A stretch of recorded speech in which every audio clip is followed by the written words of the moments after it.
talena se ilasi ki le teleno. Tina to momolilo se sacrificio ki le teleno. Tina to failoa ni fai whakapapa. Mai he to whangato le nei, lu kapitena. Ko to so ko atu I la whaia kaula alua mo tolu wha. Kai le nei, taina tungane, se historia le nei kua tuanga ilofuri. C'est une histoire que nous connaissons tous. Kato masao ki sonasi. Quand nous parlons de Jonas, Toa ilo ia gloria foki mtoli ki la kamasao ki sonasi ti masao ki sonasi la kololo ri orke le koleika. les petits enfants connaissent cette histoire parce que arrive avec Jonas un poisson. Kai kato tio ki mauri sonasi la e mau ke a kola tonu toa mau me. Mais si nous voyons la vie de Jonas, beaucoup de détails que nous pouvons apprendre de sa vie. Ici, la parole de l'Éternel fut adressée à Jonas, fils d'Amitai, en ce mot, va à Ninive.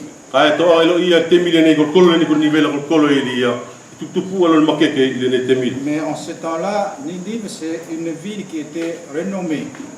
Et en toutes choses, dans sa puissance et aussi dans le bon côté que le mauvais côté. Jonas,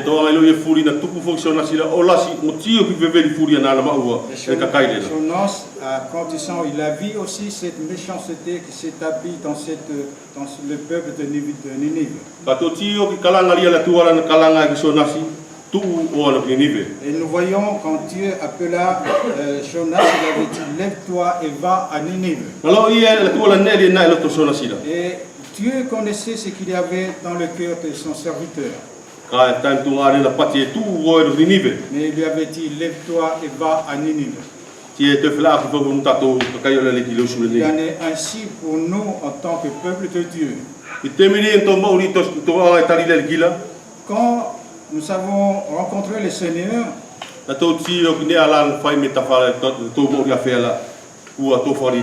nous avons vu ce que notre ancienne vie et cela devient dégoûtant pour nous.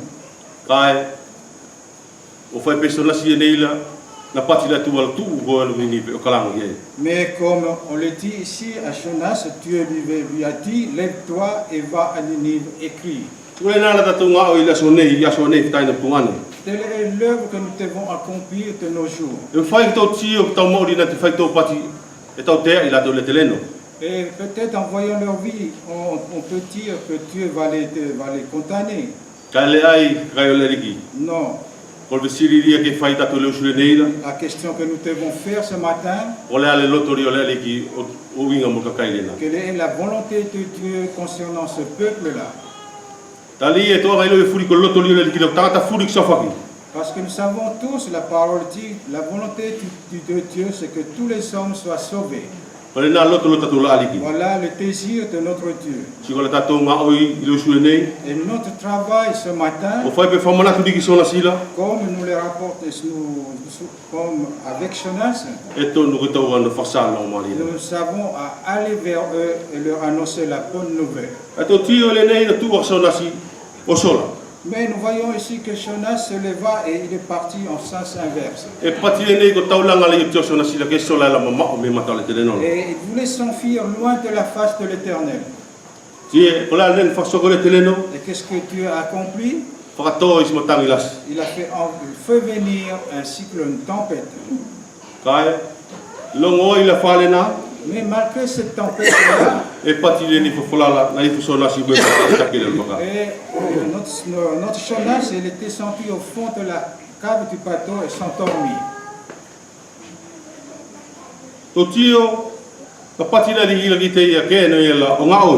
Le Seigneur lui avait dit d'aller et de travailler, d'annoncer. Travailler pour le peuple de Ninive. Mais nous trouvons Jonas, il est au fond de cale en train de se reposer, de s'endormir. Nous voyons aussi les marins qui avaient peur concernant leur vie. Et il essayait de trouver des astuces pour alléger le bateau. Il mettait tout ce qu'il y avait, la charge du bateau, il le mettait dans la mer. Mais qu'est-ce qui se passe pour notre serviteur? Lui, il dormait, il était en repos.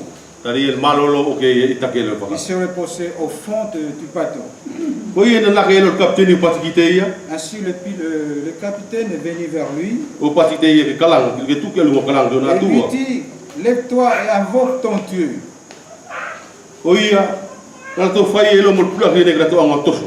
Et ils ont trouvé ce moyen de tirer au sort.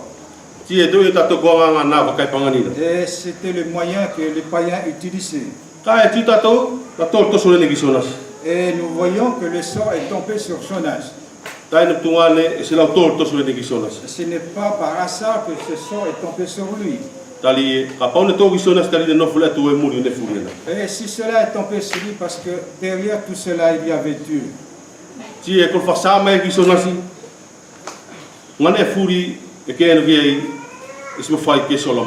Et c'est simplement pour parler à Jonas que Dieu a fait cela, pour lui dire, rappeler que partout où tu iras, tu ne peux pas t'enfuir loin de moi.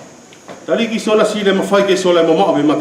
que pour Jonas, pour lui s'enfuir, il peut aller loin de l'Éternel.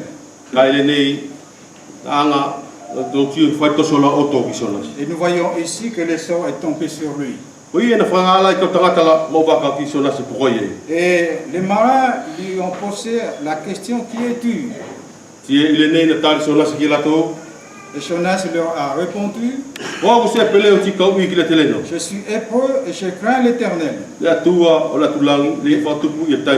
le Dieu des cieux qui a fait la mer et la terre.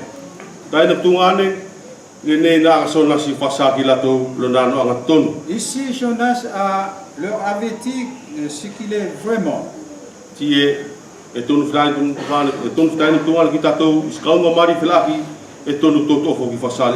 Ainsi de même pour nous, devant des gens comme ça, nous savons aussi à oser dire ce que nous sommes.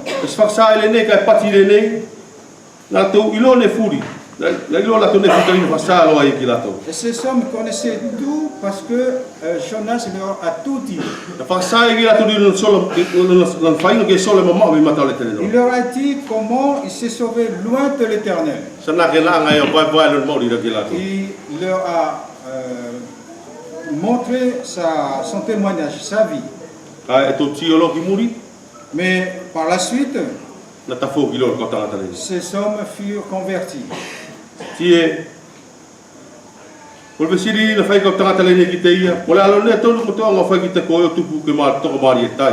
La question que les marques et ces hommes lui ont fait, qu'est-ce que nous devons te faire afin que le calme arrive? Il leur a dit, jette-moi sur la mer et la mer se calmera. Et un peu en avant,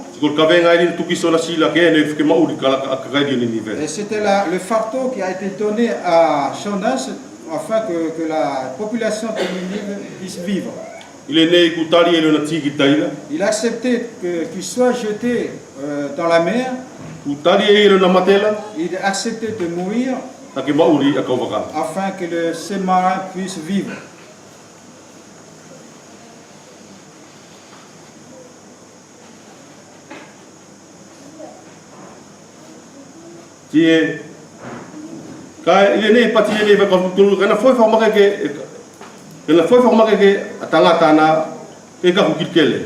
Au verset 13, il se dit, ces hommes ramaient pour gagner la terre.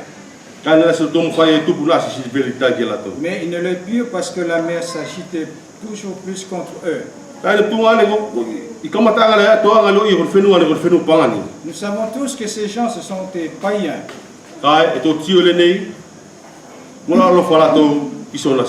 Mais nous voyons ici, ils avaient eu pitié de Jonas. Mais ce dernier, il n'avait pas le même sentiment envers les gens de Ninive. Mais c'est pour cela que ces hommes, avec toute leur force, essayaient de gagner la terre. Mais nous savons que toute chose a été conduite par le Dieu. C'est Dieu qui était à la source qui fait que le bateau a du mal à avancer.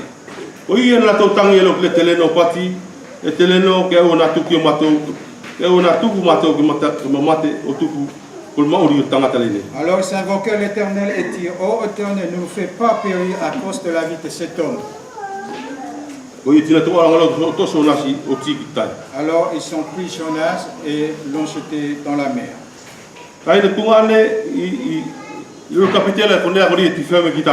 Ce que Dieu veut nous montrer ici, à cause de son incrédulité de Jonas, malgré qu'il ait pu essayer de s'enfuir loin de l'Éternel, l'Éternel a utilisé cette incrédulité de Jonas comme une bénédiction. Et surtout pour les marins.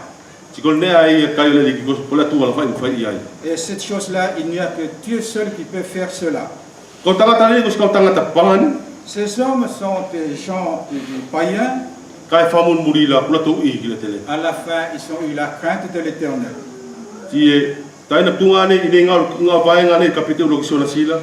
Dans ce premier verset de ce chapitre de Jonas, il est important que nous puissions voir s'il y a vraiment un changement dans nos vies, ou que nous soyons à l'exemple de Jonas.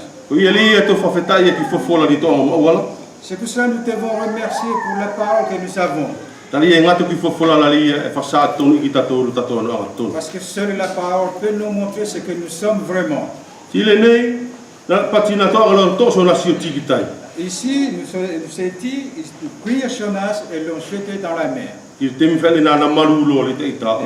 à ce moment-là, la mer fut calme.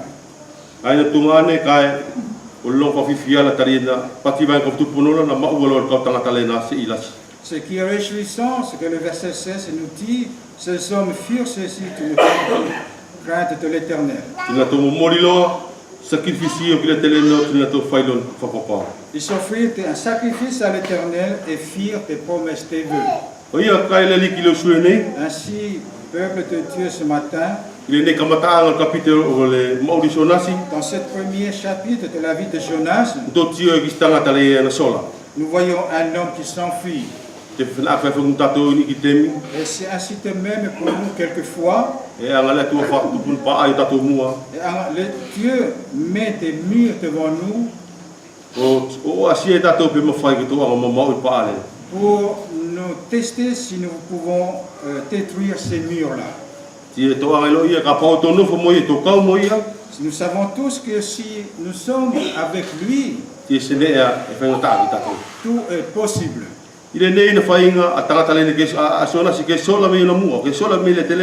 Jonas essayait de s'enfuir loin de l'Éternel. Mais il ne pouvait pas, car Dieu est maître de tout. Il ainsi de même pour nous, peuple de Dieu.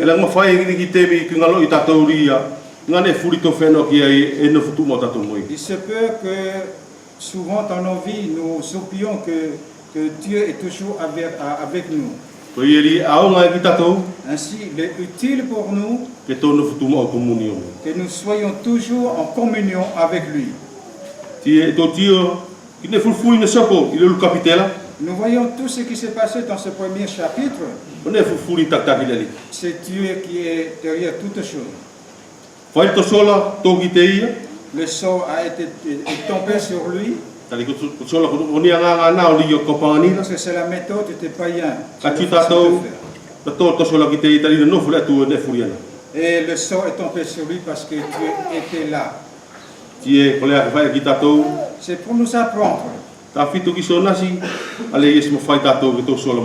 Et surtout pour Jonas ici, que nous ne pouvons pas nous enfuir loin de l'Éternel. Mais nous voyons qu'après, il a utilisé cette désobéissance de Jonas. Il l'a transformé comme une bénédiction pour ces hommes du bateau. Que Dieu puisse nous bénir ce matin. Que nous puissions lire sa parole. Et nous voir à travers cette parole si nous sommes dans la même lignée que notre Seigneur Jésus-Christ. Que Dieu puisse nous bénir ce matin. Amen.